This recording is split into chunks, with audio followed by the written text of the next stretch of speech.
na ang hinaharap ng ministry niya dito sa FEBC ay already locked and loaded. Gusto ko sabihin yun dahil isa pang natin pag-uusapan ay na witness mo yung unveiling nung bagong 50 kilowatt transmitter many years ago. 1998. Ngayon, in 2026, i-unveil rin natin ang bagong 50 kilowatt transmitter ng 702 DZAS. Napakabuti ng Panginoon. Napakabuti ng Panginoon, lalo na kung by the grace of God, ma-witness ko po na ma-unveil itong bagong transmitter na to. Pero ang maganda ron, hindi na lang siya isang platform. Meron na siyang mga pinsan na tutulong para mas mapalakas, hindi lamang yung tinatawag na terrestrial radio, kundi yung iba't ibang platform na meron. Yes, and that is how alive the ministry is because we serve the one true living God. Siguro if there is one message, one last message that you want our listeners to hear and people watching us, what would that be to inspire, encourage them in their life journey? Hindi naman po naghahanap ang Panginoon ng kung ano yung wala sa atin. Ang tanong niya kay Moses, ano yung nasa kamay mo? Ano yung kaya mong gawin? Yan ang maaaring ibigay natin sa Panginoon, and the Lord will use that. He will bless the work of your hands, whatever yung kaya mong gawin, pararamihin po niya. Palalawigin po niya. Pauunlarin niya. Thank you, Ate Jo. From 1998 to 2026, the Lord has been faithful in the life of FEBC, but the Lord has been faithful to the people called to be part of FEBC. And Ate Jo Alabastro is a living example of that. Ate Jo, salamat for your time today. Thank you po, and salamat din po sa inyo mga kaagapay na tumulong upang mabuo yung panibagong transmitter na tatawid hopefully another 25 years or more sa ministry po ng FEBC. Pagpalain po kayo ng Panginoon. As well. 1116 DXAS, your community radio. Kasama sa araw-araw, kakwentuhan ka agapay, kaibigan ka barangay, ito ang radyo mo. 1116 DXAS, your community radio. 1116 DXAS, your community radio. Kayo ay nakikinig sa 1116 DXAS, your community radio, kasapi sa kapisanan ng mga broadcaster ng Pilipinas.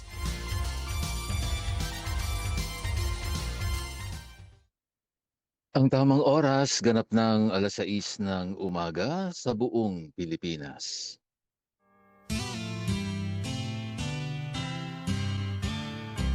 May harding mapananalanginan, doon si Jesus naghihintay. O kay inam ng panalangin ang hardin, doon kay gandang manalangin.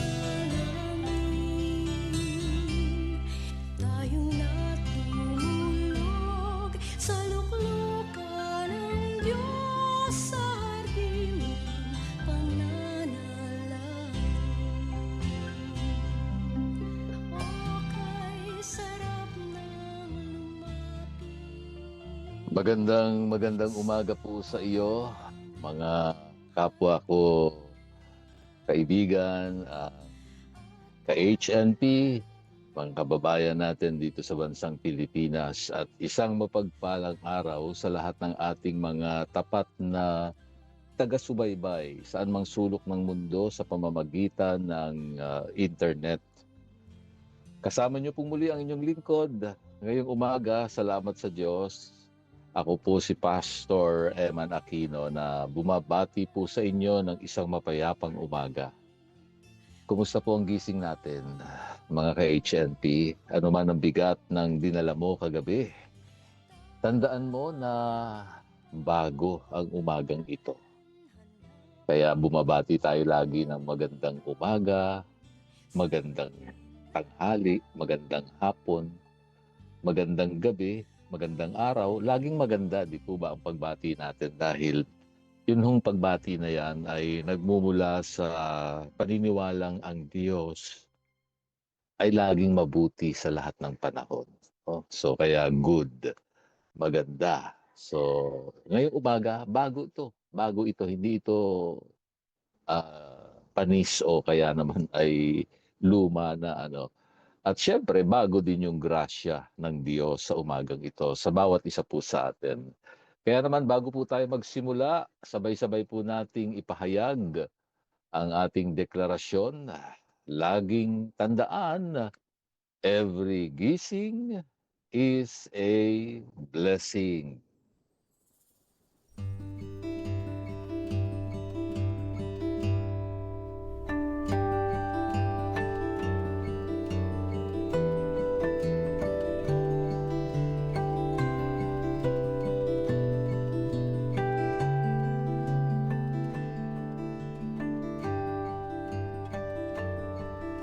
Amen. Amen. Amen. Ang buhay ay isang regalo hanggat may hininga tayo sa Diyos, no, na ibinibigay ng Diyos sa atin, may pag-asa, di po ba? At sa pagpapatuloy ng ating serye dito sa ating programang Hardin ng Panalangin ngayong umaga, pag-uusapan po natin ang isang napakatinding paksa, ang kapangyarihan ng kahit na, the power of even if. Makikita po natin ito mga ka-HNP. Buksan po natin ang ating mga Biblia sa Habakuk chapter 3 verses 17 to 18. Habakuk chapter 3 verses 17 to 18. Sabi po rito, kahit na hindi mamunga ang puno ng igos at walang makuha sa mga puno ng ubas, kahit na walang anihin sa mga taniman ng olibo at walang makain sa mga bukirin, kahit na mamatay ang mga tupa sa kulungan at makuha ang mga baka sa kural, magagalak pa rin ako at magpapasalamat sa Panginoon na aking Diyos at tagapagligtas.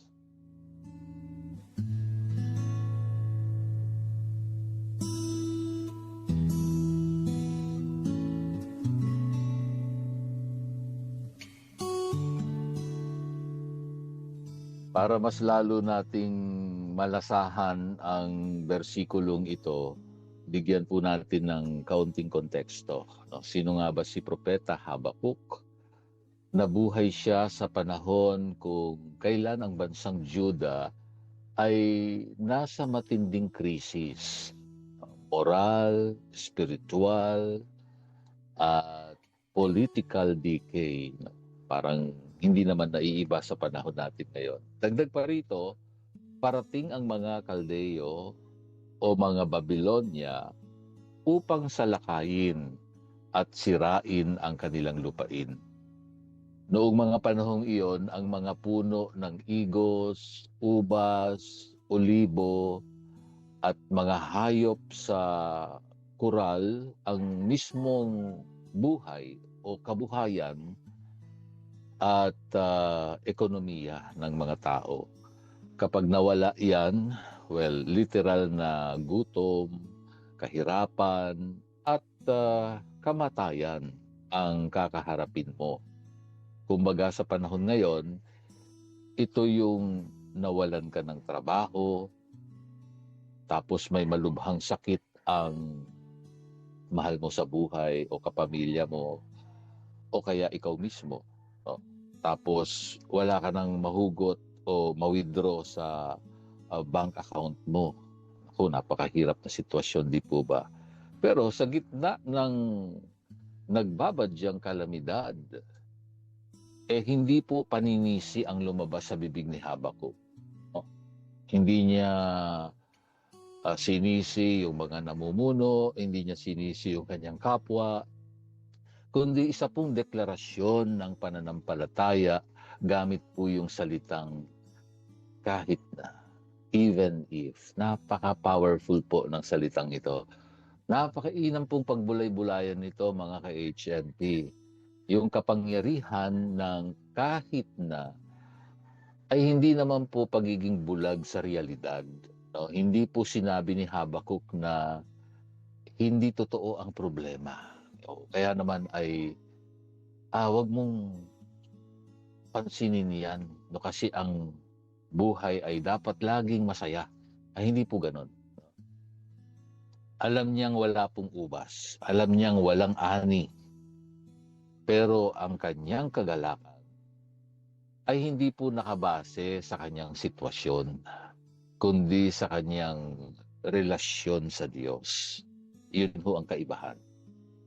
Kasi kung minsan ay lagi nating tinitingnan yung mga nangyayari sa ating buhay at madali tayong magpuri o magpasalamat kapag may kasi, di ba?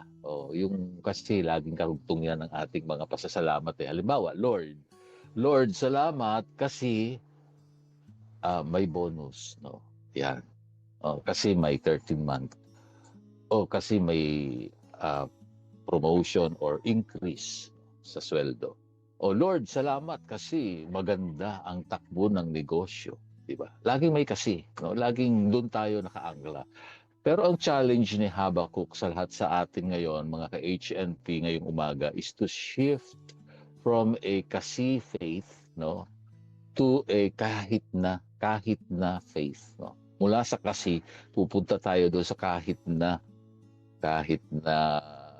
walang bonus, kahit na walang 13-month o kahit na walang increase o walang promotion o walang pag-unlad o paglago ng negosyo, kahit na ano pa ang kalagayan ko. Yun yung gustong gawin ng Diyos, no? Praise God.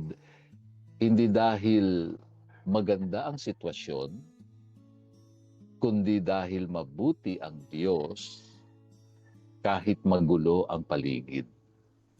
Yun yung klase ng pananampalatayang hinahanap ng Diyos sa ating lahat.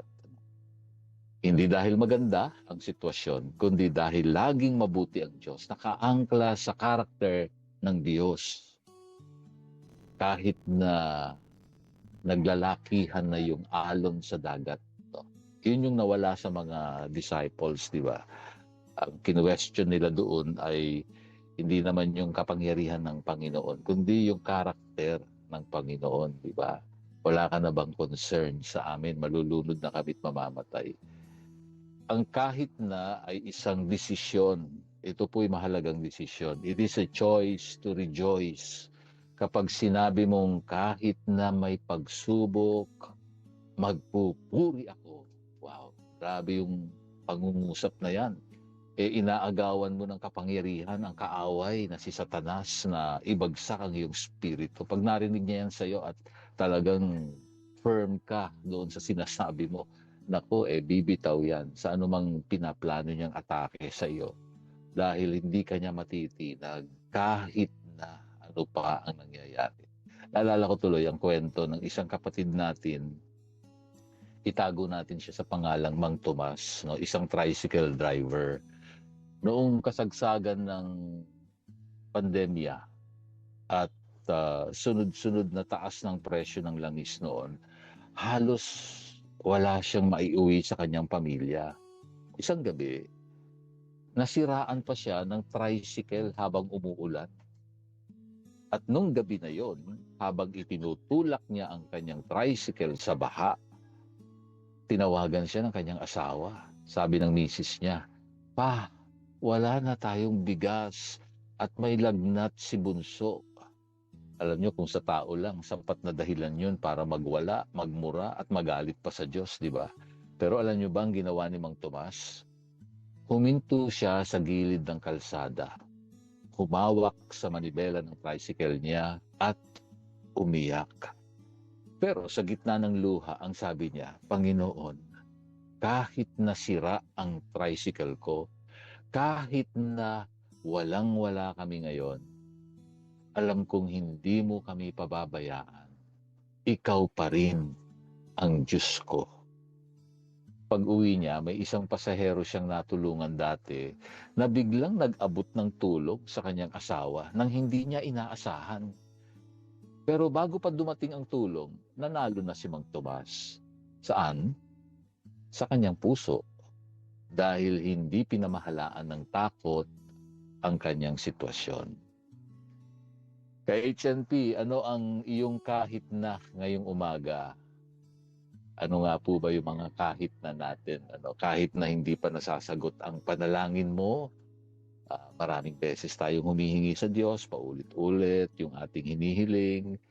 Kahit na may lamat ang relasyon sa pamilya, kumusta po kayo sa inyong pagsasama bilang mag-asawa, bilang magkakapatid, o kaya naman bilang magulang sa kanyang mga anak? Kahit na may sakit na nararamdaman, marahil ikaw mismo o kaya yung mga mahal mo sa buhay, ang hamon ko sa iyo ngayon, ang challenge ko sa inyo, huwag mong hihintayin na maging maayos ang lahat bago ka magpasalamat.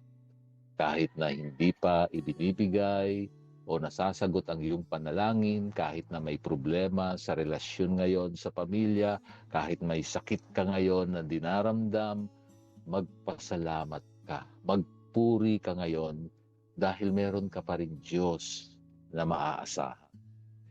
I-text mo yung asawa mo kung malayo siya sa'yo, yakapin mo ang anak mo kung sakasakaling magagawa mo yan ngayon, at sabihin mo, kahit mahirap, sama-sama tayo, kasama natin ang Diyos. Mahalaga po na kahit madilim na ang nangyayari na sa buhay natin, piliin pa rin natin magtiwala sa Diyos. Tandaan po natin mga HNP, hindi po natatapos ang kwento sa problema. Hindi po natatapos dyan. Dahil ang Diyos natin ay tapat magpakailanman. Kung ano man yung sitwasyon mo ngayon, hindi ko alam, pero ito'y sinasabi ng Diyos sa iyo ngayon. Manatili kang nagtitiwala sa Diyos. Magpasalamat ka pa rin sa Kanya. Magpuri ka sapagkat Siya'y nananatiling tapat sa iyong buhay sa lahat ng panahon. Ito pong muli ang inyong hardinero, Pastor Eman Aquino, na nagpapaalala sa Hardin ng Panalangin, ang bawat luhang itinatanim ay aanihin bilang kagalakan.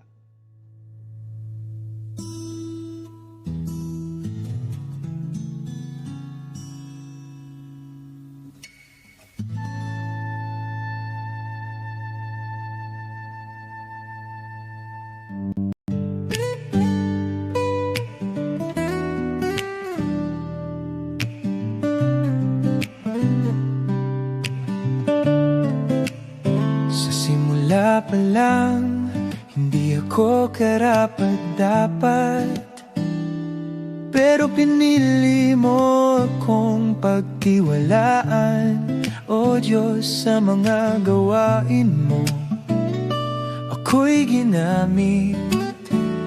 Sa paglilingkod ko, katapatan mo'y nakita.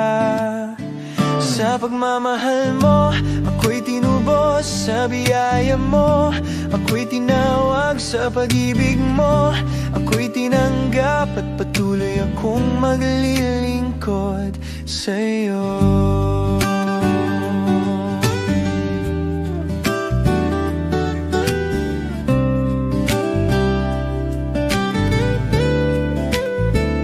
Pinagkatiwalaan mo, O Diyos, sa kabila ng aking mga kahinaan,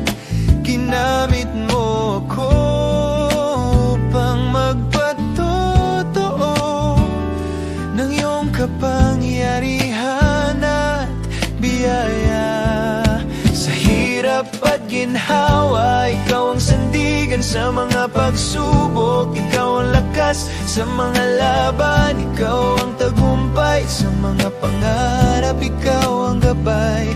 Ikaw ang aking Panginoon. Kahit saan ako ay iyong dalhin, ikaw lang ang susundin hanggang sa huli.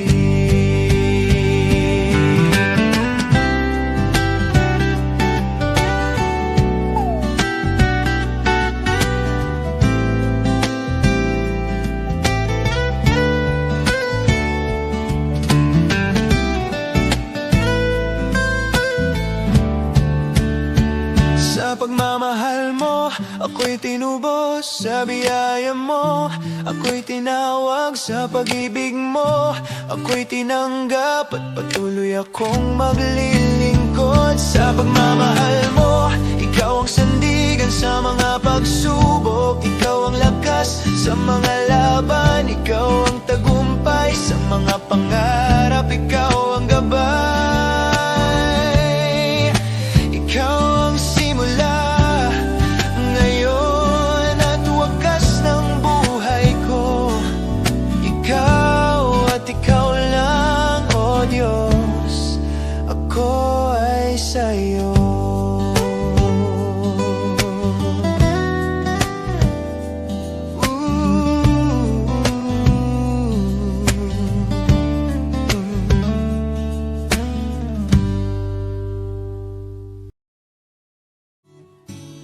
Palakasin at pagtibayin ang pagsasama ng pamilya sa tulong ng ating pinagbuklod na pagdulog sa ating mapagkalingang Diyos.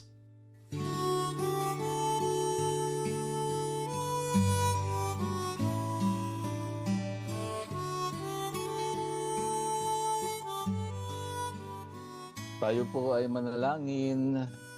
Dakilang Diyos, mapagpalang Ama naming nasa langit, lumalapit po kami sa iyo ngayon sa araw na ito bilang isang pamilyang ka-HNP. Mga kababayan po namin, maaaring dumadaan po sa iba't ibang mga pagsubok sa buhay. Panginoon, dinadala po namin sa iyong harapan ang bawat pamilyang Pilipino na kasalukuyang dumadaan sa matitinding pagsubok. Idinadalangin ko po ang mga pamilyang nagkakawatak-watak dahil sa hindi pagkakaunawaan o ang mga mag-asawang nawawalan na ng pag-asa sa kanilang relasyon at ang mga magulang na nahihirapan po sa paggabay sa kanilang mga anak. Lalo na po sa panahong ito, napakarami naming kinakaharap na problema sa mga issue ng kabataan. Panginoon, ipagkaloob mo po ang espiritu ng pagpapatawad at pagpapakumbaba sa loob ng bawat tahanan. Sa mga pamilyang dumaranas ng kakulangan sa pinansyal, sa mga walang maihain sa hapagkainan, dahil sa tindi ng krisis, nawalan ng trabaho, nagkaroon ng matinding kalamidad, naging biktima ng lindol, pagbaha, at doon sa mga dumaranas o kasalukuyang may hinaharap na karamdaman, anumang uri ng sakit, ipaalala niyo po sa kanila ang kapangyarihan ng kahit na kahit na may bagyo, may pagbaha, may paglindol, may karamdaman, may kawalan, ikaw pa rin ang aming kublihan. Sa iyo, O Diyos, kami nagiging payapa.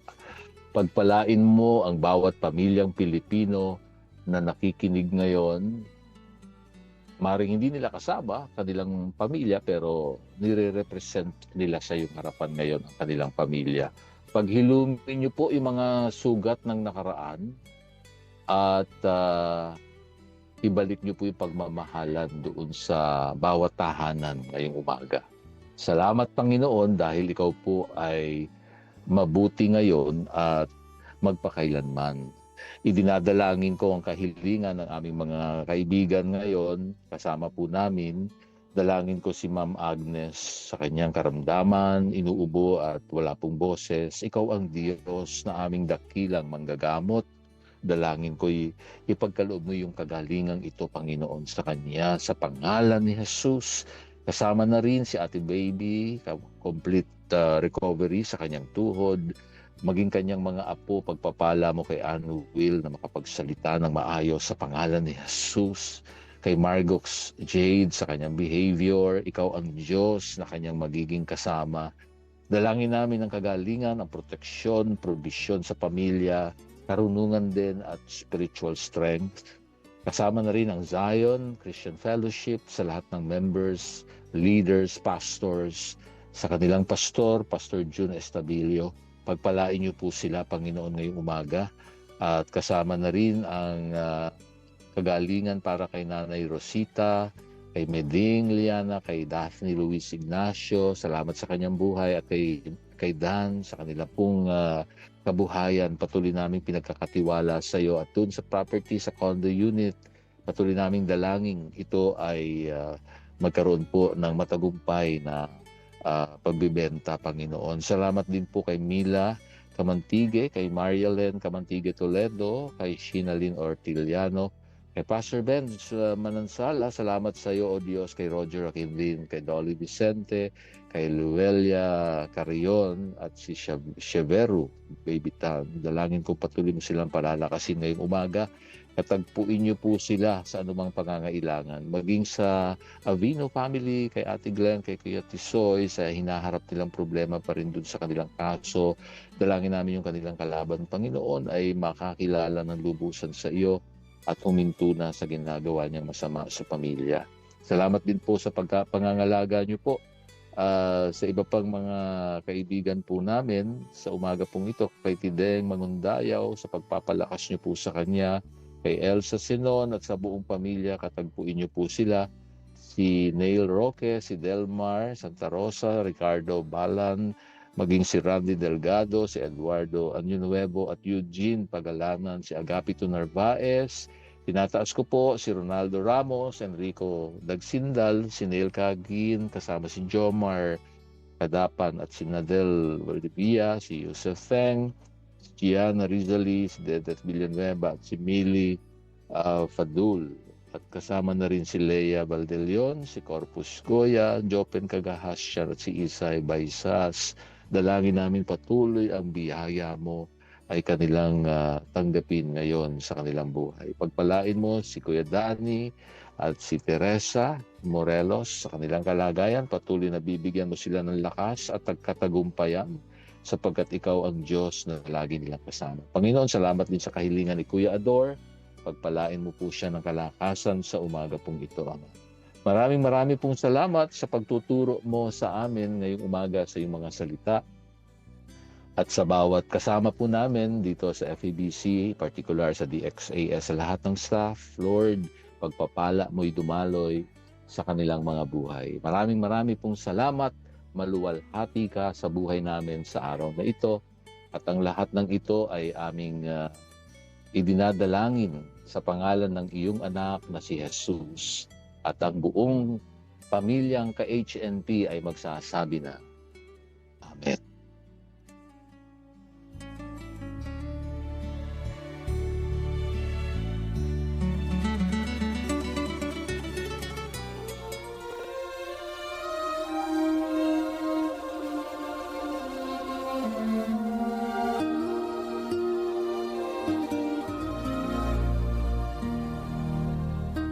Kagalakan ko po ang maging lingkod ng Diyos sa inyong buhay dito pa rin sa Himpilang 1116 DXAS, your community radio.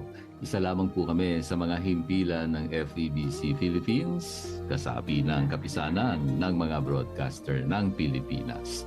Kung nangangailangan po kayo ng panalangin at pagbisita sa inyong bahay, maaari nyo pong ipadala ang inyong mensahe sa mobile number 0917-125-8201.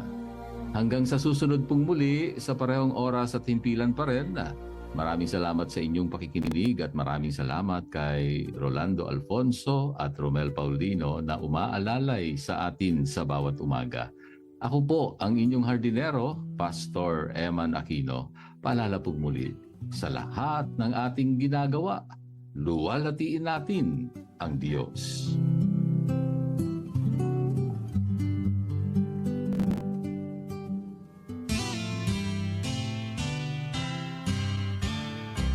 May harding mapananalanginan, doon si Jesus naghihintay. O kay inam ng panalangin ang hardin, doon kay gandang manalangin. Tayong natulog sa luklukan ng Diyos sa hardin pananalangin. O kay sarap ng lumapit sa banal niyang harapan.